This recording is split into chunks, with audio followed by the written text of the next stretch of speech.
కాంతారాతో box office వద్ద hit కొట్టిన Kannada hero Rishabh Shetty వరుస సినిమాలతో బిజీగా ఉన్నారు. ప్రస్తుతం కాంతార ప్రీక్వెల్ చాప్టర్ ను తీస్తున్నాడు.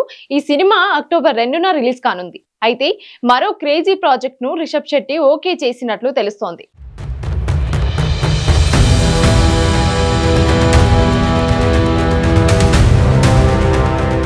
విజయనగర సామ్రాజ్య అధినేత కృష్ణదేవరాయలపై తీయబోతున్న సినిమాలో రిషబ్ శెట్టి నటించబోతున్నాడు.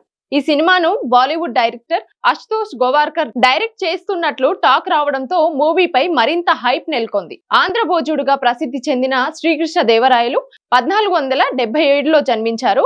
1590లో రాజ్యాధికారాన్ని చేపట్టి 1529 వరకు అంటే 20 ఏళ్ల పరిపాలన సాగించారు. ఆయన పరిపాలన నైపుణ్యం, సాహిత్య ప్రోత్సాహం, ధర్మపాలనతో మహోన్నత చక్రవర్తిగా కీర్తి తెచ్చుకున్నారు. ఆయన పాలనని తెలుగు సాహిత్యానికి స్వర్ణయుగంగా చరిత్రకారులు చెబుతుంటారు. ఇలాంటి మహోన్నత చరిత్ర కలిగిన శ్రీకృష్ణదేవరాయల పాత్రను ఇప్పటికే కొందరు నటులు వెండితెరపై పోషించారు. 1956లో వచ్చిన తెనాలి రామకృష్ణ, 1962లో వచ్చిన మహామంత్రి తిమ్మరసు సినిమాల్లో ఎన్టీఆర్ రాయలవారి పాత్రలో కనిపించి మెప్పించారు. ఆదిత్య 369 మూవీలో బాలకృష్ణ శ్రీకృష్ణదేవరాయలు గెటప్ తో కనిపించారు.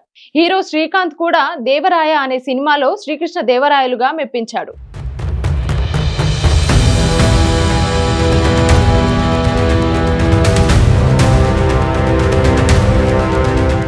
లగాన్, స్వదేశ్, పానిపట్, జోధా అక్బర్ లాంటి క్లాసిక్స్ తీసిన బాలీవుడ్ డైరెక్టర్ అశుతోష్ గోవార్కర్ శ్రీకృష్ణదేవరాయల బయోపిక్ ను డైరెక్ట్ చేయబోతున్నారు.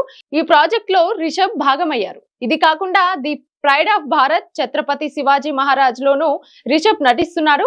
ఈ సినిమాకు సందీప్ సింగ్ నిర్మాణ, దర్శకత్వ బాధ్యతలు వహిస్తున్నాడు. పాన్ ఇండియా స్థాయిలో రూపొందుతున్న ఈ మూవీ జనవరి 2027లో ప్రేక్షకుల ముందుకొచ్చే అవకాశం ఉంది. అలాగే 1770 మూవీ పట్టాలెక్కనుంది. బంకిం చంద్ర చటర్జీ నవల ఆనంద్ మఠ్ ఆధారంగా దీన్ని తీర్చిదిద్దనున్నారు. ఈ సినిమాకు ఆకాశవాణి ఫేమ్ అశ్విన్ గంగరాజు దర్శకత్వం వహిస్తున్నారు. సితారా ఎంటర్టైన్మెంట్స్ నిర్మిస్తున్న ఈ మూవీ త్వరలో సెట్స్ పైకి వెళ్లనుంది. టాలీవుడ్ డైరెక్టర్ ప్రశాంత్ వర్మ తీయబోయే జై హనుమాన్ మూవీలోనూ రిషబ్ శెట్టి నటిస్తున్న సంగతి తెలిసిందే. ఇలా రిషబ్ శెట్టి వేర్వేరు కాలాలు, నేపథ్యాలు, ఇతివృత్తాలకు సంబంధించిన సినిమాల్లో భాగమై ఆడియన్స్ ను సరికొత్త ఎక్స్పీరియన్స్ అందించేందుకు రెడీ అవుతున్నారు.